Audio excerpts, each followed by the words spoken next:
शांति।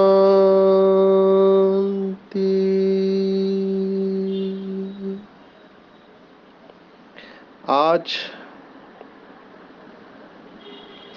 27 अक्टूबर 2022 भारत में सद्गुरुवार है। Today is 27th October 2022 and it's Thursday in Bharat. आज की मुरली का जादुई रहस्य स्वयं को प्रेरणा देने के लिए magical secrets of today's Murli for motivating the self.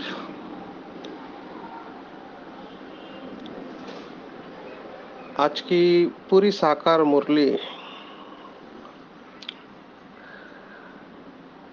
एक ही शब्द के अराउंड रिवॉल्व करती है, घूमती है, और वो शब्द है संन्यास। भगवत गीता में 2 अध्याय है जिनके नाम में संन्यास है। 3 अध्याय है। एक चौथा अध्याय ज्ञान कर्म संन्यास योग जिसमें 42 श्लोक है। फिर है 5वां अध्याय कर्म संन्यास योग जिसमें 29 श्लोक है। और फिर आता है आखिरी अध्याय मोक्ष संन्यास योग। तो 3 अध्याय है संन्यास के साथ। भगवत गीता को आज विशेष याद कर रहे हैं क्योंकि मम्मा ने भी आज 10वें अध्याय की बात की है, विभूति योग की। तो उसको भी हम गहराई से देखेंगे। तो इस संन्यास शब्द को थोड़ा अच्छी तरह से समझेंगे क्योंकि बाबा की पूरी मुरली आज संन्यास के ऊपर है। और हम सब जानते हैं कि यहाँ पर बाबा की मुरली से जो हम स्मृतियाँ लेकर जाते हैं उस अनुसार ही द्वापर में शास्त्र बनते हैं। तो अभी फाउंडेशन का समय है, इसलिए क्लैरिटी अच्छी चाहिए, स्पष्टता चाहिए। संन्यास जो दुनिया में समझते हैं कि जो घर बार छोड़कर जंगल में जाते हैं वो सन्यासी, ओरिजिनल सन्यास भी एक धर्म है। हम सब 7 डेज कोर्स में सुना है। और इस सन्यास धर्म के फाउंडर है आदि शंकराचार्य, पवित्र आत्मा, जिन्होंने इसकी स्थापना की। और इनका भी ड्रामा में बहुत इम्पोर्टेंट पार्ट है। बाबा जैसे कहते हैं कि काम विकार से पूरी दुनिया जल मरने वाली थी, लेकिन सन्यासियों की वजह से उन्होंने थमा के रखी है। तो सन्यास ये शब्द, the moment you utter a word सन्यास, जिस समय आप सन्यास शब्द इस्तेमाल करते हो उसके साथ दूसरा शब्द उसी के साथ जुड़ा हुआ है, वो है पवित्रता। ये कहना अतिशयोक्ति नहीं होगी कि सन्यास और पवित्रता एक ही सिक्के के 2 पहलू है। Both are synonymous. तो पहले लौकिक सन्यास को देखेंगे जिसको बाबा का शब्द है हद का सन्यास। तो लोग जिनको वैराग्य आता था, जिनको घर गृहस्थ में रहने के बाद पता चलता था कि यहाँ पर सच्चा सुख नहीं है, ये जो सुख जिसे समझते हैं वो सुख नहीं है, लेकिन अंततो गत्वा इसकी परिणति, इसका एंड दुख में ही होगा। ये जिस आत्मा ने समझ लिया उसकी बुद्धि पुरानी दुनिया में नहीं जाएगी। तो आज इसके साथ ही बाबा ने तीसरा शब्द जो इस्तेमाल किया है वो भी हमने भगवत गीता में देखा। वो भी भगवत गीता का अध्याय है, 14वां अध्याय है, जिसका नाम है गुणत्रय विभाग योग। तो गुणत्रय विभाग योग में सतो रजो तमो इन तीन गुणों के बारे में बहुत सुंदर वर्णन आता है। पुरुषार्थ के लिए बहुत सहयोगी है और बाबा ने भी इसके बारे में आज मुरली में कहा है। तो संन्यास, पवित्रता और सतो रजो तमो ये तीन शब्द इसके साथ जाते हैं। तो सन्यासी में भी ये तीन कैटेगरी आती है। एक सतो प्रधान सन्यासी होते हैं। सतो प्रधान सन्यासी आप देखेंगे कि आदि शंकराचार्य के वक्त जो थे वो सतो प्रधान सन्यासी, उनके नियम बहुत कड़े होते थे। 5 घरों में ही भिक्षा मांगनी है, एक ही वस्त्र इस्तेमाल करना है और कहीं पे रुकना नहीं है, क्योंकि रुकेंगे तो अटैचमेंट डेवलप हो जाएगी, मोह उत्पन्न होगा। इसलिए इनको परिव्राजक सन्यासी कहते, जो घूमते रहते थे। माना कहीं पे भी सहारा नहीं लेना है, क्योंकि जिसको आप सहारा समझते हैं वो सहारा नहीं है, लेकिन बंधन उत्पन्न करने वाला। इनकी बहुत दृढ़ धारणा थी ये। और ये सन्यास धर्म की आत्माएं, हमेशा इनका एक ही लक्ष्य था जो आदि शंकराचार्य ने प्रपोज किया कि ये सब मिथ्या है, ये जग ही मिथ्या है और केवल ब्रह्म ही सत्य है। तो उनका फेमस कोट है, ब्रह्मम सत्यम जगन मिथ्या। तो बहुत बड़ी थेरी है उन्होंने दी है, मायावाद की थेरी। इवन भगवत गीता को भी फेमस करने के निमित्त आदि शंकराचार्य ही बने, क्योंकि उनकी टीका श्रीमद् भगवत गीता की काफी प्रचलित हुई। संस्कृत के ज्ञाता थे।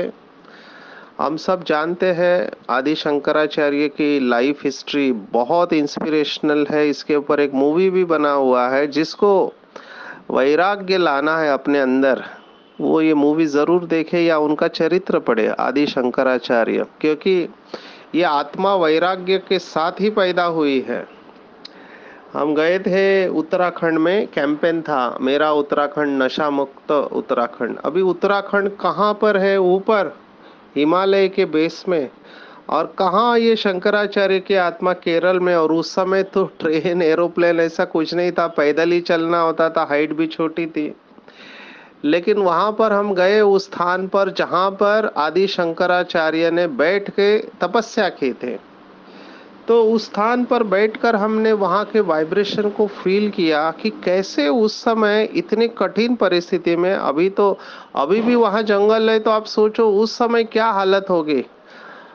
कोई रास्ता नहीं है, जहां पैदल चलो वही रास्ता। उस हालत में उन्होंने साधना की वहां पे, और ये जो धाम बनाए सब, बद्रीनाथ वगैरह वगैरह मंदिरों की स्थापना की इन्होंने। तो ये उस आत्मा का विशेष पार्ट रहा। लेकिन ये सतो प्रधान सन्यासी कैटेगरी में आते हैं। बाबा ने अभी के सन्यासियों के बारे में भी कहा है कि अभी के सन्यासी तो महलों में रहते हैं, है ना, उनके फॉलोअर्स है। हमने तो ये जो कुंभ मेला होता है उसमें देखे सन्यासियों के ठाट बाट क्या होते हैं।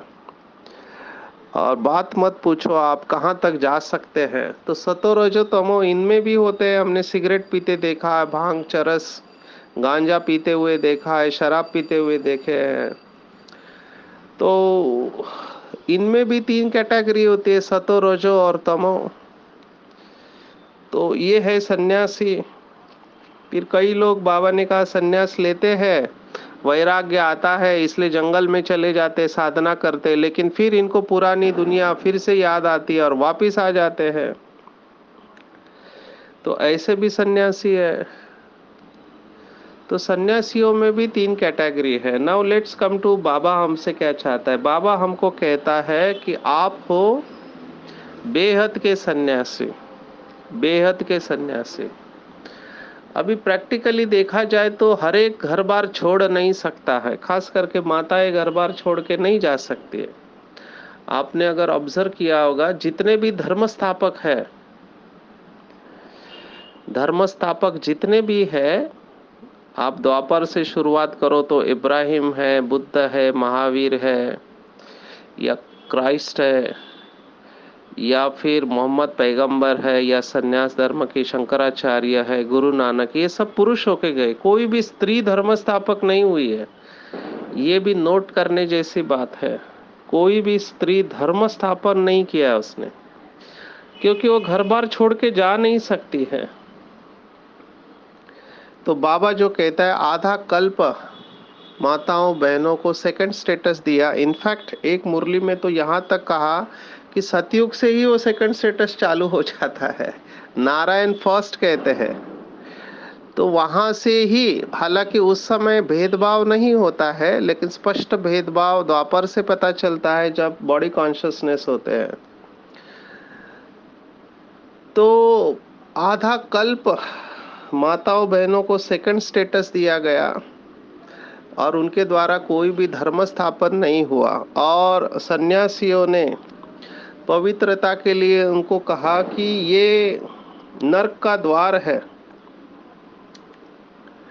क्योंकि उसके बगैर पवित्रता धारण करना मुश्किल होता था। हालांकि ये बात गलत है, क्योंकि विकार दोनों में रहते हैं, भाइयों में भी रहते हैं, बहनों में भी रहते हैं। तो ये भाइयों का पार्ट रहा सन्यासियों का। बाबा ने हमको कहा बेहद का सन्यासी, क्योंकि सभी घर बार छोड़ के जा नहीं सकते, और जंगल भी पहले जैसे रहे नहीं है। हालांकि अभी हमने उत्तराखंड में देखा, अभी भी ऐसे लोग हैं जो कड़ी साधना करने में लगे हुए, पर ऐसे की संख्या बहुत कम है। जैसे बाबा के बच्चे भी नंबरवार है, यहाँ पर भी कड़ी साधना करने वाले बहुत गिने चुने लोग हैं, बहुत गिने चुने हैं जो सचमुच में साधना करते हैं। बाकी तो मेजॉरिटी बाबा जैसे कहते हैं घुड़सवार और प्यादे हैं, जिनकी साधना नहीं है। वो अपने अपने ड्रामा में रोल जो मिला है उस अनुसार, ज्यादातर देखा कि सेवा में बहुत लोगों को रुचि है। मैंने देखा अभी भट्टी का जो तरीका है वो भी बदल गया। भट्टी माना क्लास समझते हैं, क्योंकि उनको भी पता है कि ज्यादा देर तक बैठ नहीं पाएंगे एक स्थान पर बैठकर। तो ये कड़ी साधना करनी होती है, जिनको भी तपस्या करनी है, ज्वालामुखी योग का अभ्यास करना है, उनको एक स्थान पर लंबे समय बैठने का अभ्यास चाहिए। अभी कई लोग बहाने देते हैं कि हमारा शरीर पुराना हो गया, घुटना दर्द कर रहा है, कमर दर्द कर रहा है, नीचे तो बैठ ही नहीं पाते, क्योंकि आजकल सबके नी ट्रांसप्लांट हो गए, हिप ट्रांसप्लांट हुए हैं, घुटनों का और कमर का ऑपरेशन हुआ है। चलो बाबा ने इसमें हमको छुट्टी दी हुई है, लेकिन आदत जरूर लगानी चाहिए कि हम निराधार तपस्या करें, जितना हो सके, जितना हो सके निराधार तपस्या करें। हमने मम्मा और बाबा के फोटो में देखा, ब्रह्मा बाबा का क्या कहने, सीधा उनका कोई भी फोटो आप देखो तो रीढ़ की हड्डी सीधी है, तपस्या में बैठे हैं। तो ये तपस्वियों का लक्षण है। तो कहने का भाव मेरा ये है कि बाबा ने हमको बेहद का सन्यासी बनाया है। बेहद का सन्यासी माना पूरी दुनिया का सन्यास, वो भी बुद्धि से निकल जाना चाहिए। अभी होता क्या है, बाबा ने मुरली में कहा है कि कई बच्चे दो नाव में पैर रखते हैं, दो नाव, एक पुरानी दुनिया एक नई दुनिया। अभी दो नाव में पैर रखेंगे तो क्या हो जाएगा, चीर जाएंगे। बाबा ने कहा यहाँ पे ऐसे नहीं चल सकता, क्योंकि अपना ही नुकसान करेंगे।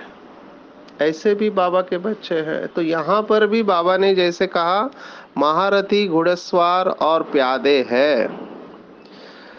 अभी हम सॉल्यूशन के ऊपर आएंगे, पवित्रता की और सन्यास की गहराई में जाएंगे। सन्यास माना छोड़ना। तो बाबा ने ये नहीं कहा कि आप जंगल में जाओ या अपना ड्यूटी छोड़ दो, घर बार छोड़ दो, ये बाबा ने नहीं कहा।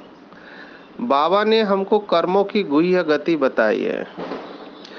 उस कर्मों की गुह्य गति के अनुसार जिस भी शहर में, गांव में, देश में हमारा जन्म हुआ है, जो भी हमारे ब्लड रिलेशंस है, माना ब्लड रिलेशन समझते, पति पत्नी, बच्चे, भाई बहन, काका चाचा मामा, ये जो ब्लड रिलेशन है, इनके साथ हमारा हिसाब किताब होता है, इसलिए हम उस परिवार में जन्म लेते हैं। तो आप कहेंगे हम जंगल में जाएंगे तो हिसाब किताब कैसे सेटल होगा? तो बाबा ने छोड़ने को नहीं कहा है उनको, बाबा ने कहा उनके बीच में रहकर अपने हिसाब किताब चुकता करना है आपको। भागने से कुछ नहीं होगा। ये कर्मों की गुह्य गति बाबा ने हमको बताई हुई है। जिस आत्मा का जिस स्थान के साथ, लोगों के साथ हिसाब किताब है, वो कैसे भी करके आपके सामने प्रत्यक्ष हो जाएंगे, as per law of Karma, कर्म के सिद्धांत के अनुसार। नहीं तो सोचो आप, दादी जानकी कहाँ पूना में थे, कहाँ पूना से वर्ल्ड में चले गए क्योंकि बाबा ने भेजा, जबकि उनको अंग्रेजी भी नहीं आता था, और वर्ल्ड की स्टेज पर पहुंच गए। हर एक का ऐसा पार्ट है, मैं देख रहा हूं कि जाना पड़ता है आपको। मेरा अपना मैं पार्ट देख रहा हूं कि जैसे ही बाबा मिला, तुरंत ऐसे लगा सब कुछ छोड़ देना चाहिए। छोड़ भी दिया सब कुछ। पहले क्या ऐसे था कि माँ बाप के बगैर रहना मुश्किल था, होम सिक होते थे। मुझे याद है एमबीबीएस की पढ़ाई में आने जाने में बहुत टाइम वेस्ट होता था, इसलिए वहां पे रूम लिया, लेकिन मैं रह नहीं पाया परिवार से दूर, तो भाग के आ गया वापस। भले जर्नी में टाइम चला जाए लेकिन घर से दूर नहीं। लेकिन पता नहीं क्या हुआ, जन्म मधुबन का है, पांडव भवन गए, बाबा को देखा वहां पे, और तुरंत वैराग्य आ गया कि छोड़ देना है सब कुछ, एमडी नहीं करना है, आगे कोई पढ़ाई नहीं करनी है बस। और उस समय तो बाबा को रोज एक खत लिखते थे, नोटबुक भरी पड़ी है, रोज एक लेटर लिखते थे बाबा को, और उसमें लिखते थे कि बाबा कैसे भी करके मुझे मधुबन पहुंचना है और साधना करनी है, तपस्या करनी है। और हुआ भी वैसे, जैसे लिखा था उस अनुसार ही पहुंच गए मधुबन में। और बहुत अच्छा अनुभव रहा हॉस्पिटल का, दादी के साथ का बहुत ही यादगार दिन रहे। लेकिन ड्रामा प्लान अनुसार लौकिक पिताजी मुंबई में, उनकी तबीयत सीरियस हो गए, उनको पार्किंसोनिज्म का कॉम्प्लिकेशंस हुआ, तो उनको राइल्स ट्यूब नली से खाना जाता था, नली डालने बार बार निकालते थे, तो मुझे वापस आना पड़ा। तो यहाँ आया तो फिर माता जी की भी तबीयत खराब थी, तो यहीं रुके फिर। तो पार्ट बदल गया। लोगों ने कहा जो मधुबन छोड़ के गए वो कभी सेटल नहीं हो सकते। मैंने कहा हो सकता है मेरा पार्ट ऐसा हो। लेकिन यहाँ आने के बाद फिर ड्रामा प्लान अनुसार एमबीबीएस डॉक्टर है, कहाँ दवाखाना भी हमको जबरदस्ती कोई गोलियां लिखने का संस्कार नहीं है, किसी को फंसाने का संस्कार नहीं है, इन्वेस्टिगेशन जबरदस्ती करने का नहीं है। हालांकि ये सब लोग करते हैं प्रैक्टिस में, जिसको माल प्रैक्टिस कहते हैं। ऑपरेशन के लिए भेजते हैं, blood investigation, CT scan, MRI के लिए, क्योंकि इसमें कट मिलता है। ये सब हमको नहीं होता था, जमता नहीं था, तो बाबा ने ड्रामा प्लान अनुसार ऐसा जॉब दे दिया कि कॉरपोरेट में चले गए। फिर वो कॉरपोरेट के बहाने हमने देखा पूरा भारत भ्रमण हो गया, क्योंकि नई दवाइयाँ लॉन्च करने के लिए जाना होता था। और फिर ड्रामा में पार्ट बदलता गया, तो सभी स्टेट कवर कर लिए भारत के, एक भी स्टेट बाकी नहीं बचा, जम्मू कश्मीर से कन्याकुमारी तक। फिर नेपाल भी बाबा ने कहाँ कहाँ नहीं भेजा है। तो मैं सोच रहा था कि कहाँ, मैं मुंबई से कभी बाहर न जाने वाला व्यक्ति भारत के सभी स्टेट में जा चुके हैं, सेवा किए, तो ये कैसे हुआ? तो जहां जहां जाते हैं तो एक अनुभव आपको सुनाते हैं कि अंग्रेजी में कहते हैं डेजा वू फिनोमेना, पैरासाइकोलॉजी। डेजा वू माना आपको पता चलता है कि आप इधर पहले भी आए हुए हैं, और बहुत सन्यासियों से मिलना हुआ, बहुत सन्यासी, और हमारा संस्कार भी सन्यासियों का है। ज्यादा किसी से मिलते नहीं, बात नहीं करते हैं।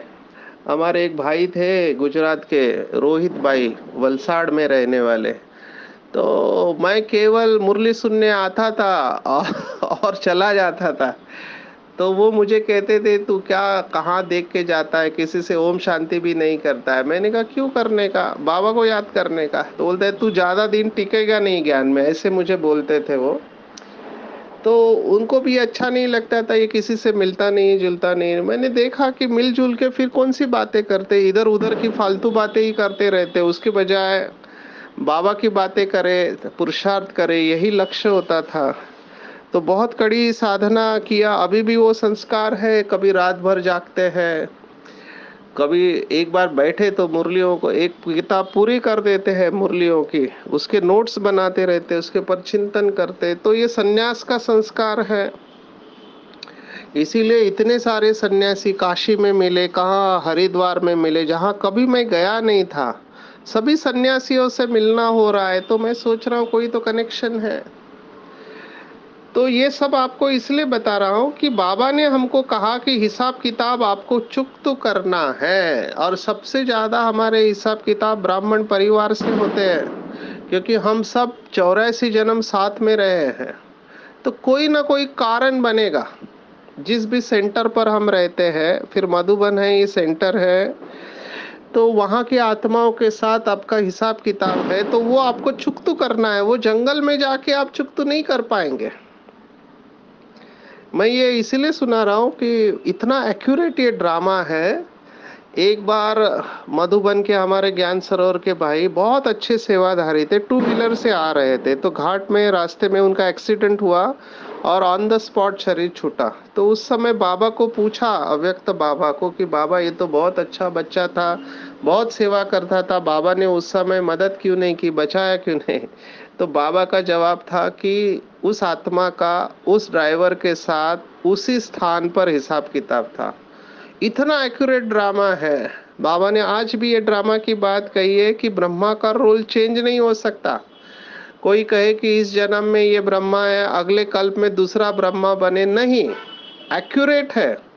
तो इतना एक्यूरेट अगर ड्रामा है, तो हम क्या कर सकते हैं। हमको केवल श्रेष्ठ नशे में रहना है और देखना है कि मैं कल्प कल्प का अपना श्रेष्ठ पार्ट नून कर रहा हूँ। तो बाबा ने हमको बहुत सिंपल रहने को कहा है, बहुत सिंपल। जो बाबा के बच्चे योग में फास्ट जाना चाहते हैं, उनके लिए बाबा ने कहा कि माया के तूफान आप समाप्त कर सकते हैं। केवल एक ही बात याद में रखें कि मेरा पति, मेरा बच्चा, मेरा घर, ये सब मेरा खत्म कर दो और इस सब को एक मेरे बाबा में समा दो। अभी ये टफ है। मेरे पास जितने भी केसेस आते हैं, वो हमेशा यही कंप्लेंट, मेरा बच्चा ऐसा करता है, मेरा पति ऐसा करता है, या मेरी पत्नी ऐसे है। तो एक है कर्तव्य निभाना। हर माँ बाप का कर्तव्य होता है कि बच्चों को अच्छे संस्कार देना, ठीक है, या अपने घर को चलाना। ये कर्तव्य जरूर निभाना है हमको। भगवत गीता हमको यही सिखाती है कि भावना और कर्तव्य में कर्तव्य को टॉप प्रायोरिटी देना है। तो कर्तव्य निभाते समय न्यारे प्यारे होकर कर्तव्य निभाना है।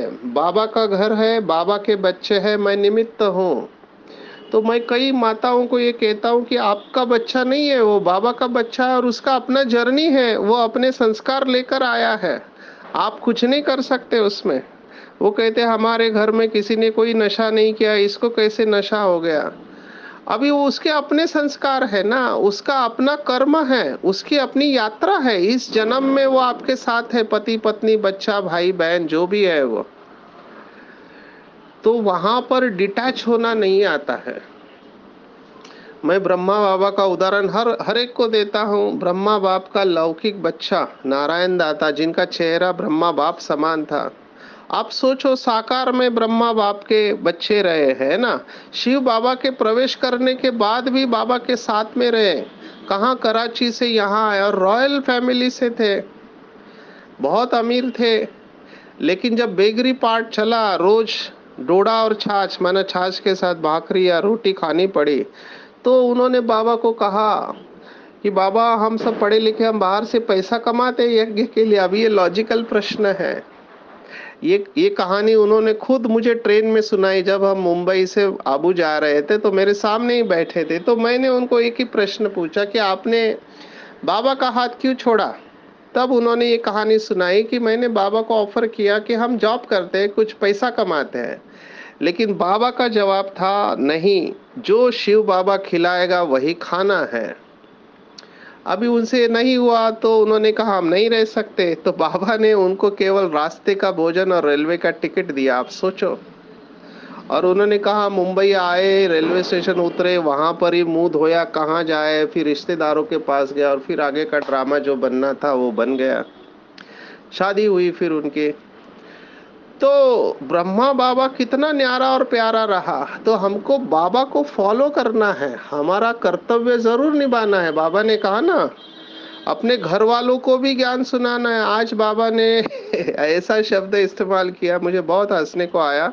चुल्लू भर पानी बाबा ने कहा। हिंदी में कहावत है, अगर कोई काम नहीं करते तो उसको कहते चुल्लू भर पानी में डूब मरो।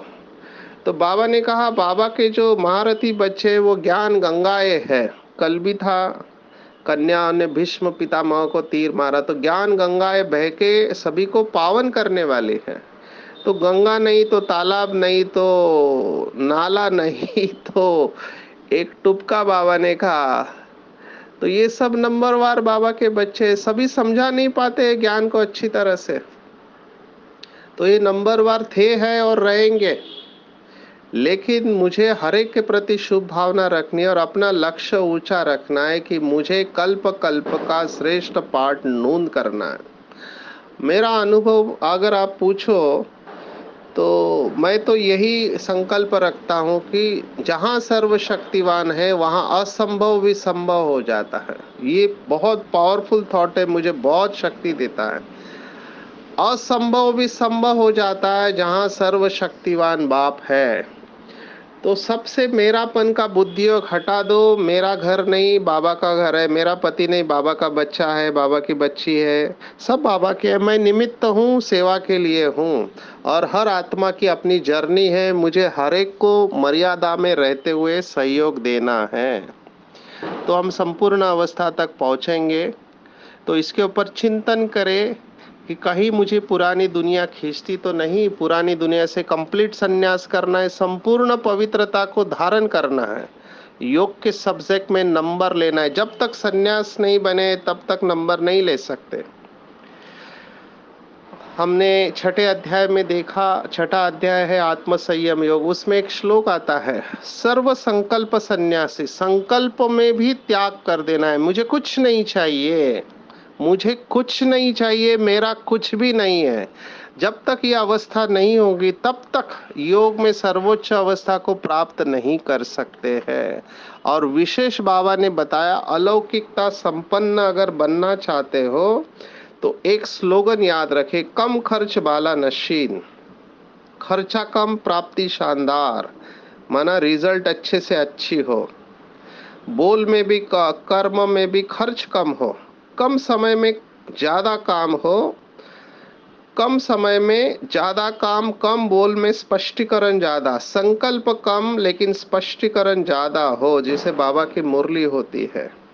तो ऐसे कम खर्च बाला नशीन जो बाबा के बच्चे रहते हैं, उनके भंडारे सदा भरपूर हो जाते हैं। तो चेक करना चाहिए, ये भी बहुत अच्छा संस्कार है। मैं एक स्थान पर गया था, वहाँ पानी, तो हमारे पास वो डायरेक्टर आए थे कलेक्टर के पोजीशन पे, तो उन्होंने कहा केवल आधा गिलास पानी देना। हमने कहा आधा गिलास क्यों? बोला नहीं, अगर मैं आधा पिया तो बाकी आधा आप फेंक दोगे, इसलिए आधा ही देना है। तो पानी को भी बचाते हैं देखो, क्योंकि उनको पता है वेस्ट जाएगा वो। ऐसे संकल्पों की भी बचत करनी है, बोल की बचत करनी है। जहाँ दो बोल से काम चल सकता है वहां ज्यादा बोल नहीं बोलना है। तो ऐसे जो बाबा के बच्चे जो बाप और सेवा से इतना प्यार करते हैं, उन्हें ऑटोमेटिकली परिवार का प्यार मिल जाता है। आज मम्मा ने विभूति योग की बात कही है कि भगवत गीता में श्लोक आया है, 10वें अध्याय में 23वां श्लोक है और 28वां श्लोक है। एक्चुअली मम्मा ने कहा हिमालय और सर्प, नाग तो वो वासुकी सर्प है और हिमालय के बजाय मेरू पर्वत आया है। लेकिन भाव को समझ लेना चाहिए कि अगर सर्वव्यापी है तो ये कैसे हुआ? इसका मतलब बाकी की जगह पे नहीं है। वासुकी में है तो बाकी में नहीं है, मेरू में है तो बाकी पर्वतों में नहीं है। तो इसका मतलब परमात्मा सर्वव्यापी नहीं है। 75 विभूतियां बताई हुई है। तो ऐसे मम्मा की तरह हमको ज्ञान को समझाना आना चाहिए। आज का पूरा टेक होम अगर आप कहे तो संन्यास संन्यास संन्यास माना मन और बुद्धि से किसी भी बात को पकड़ के नहीं रखना, छोड़ देना और संपूर्ण पवित्रता को धारण करना, ताकि हम भी बाप समान संपन्न और संपूर्ण बन जाएंगे। अच्छा, ओम शांति।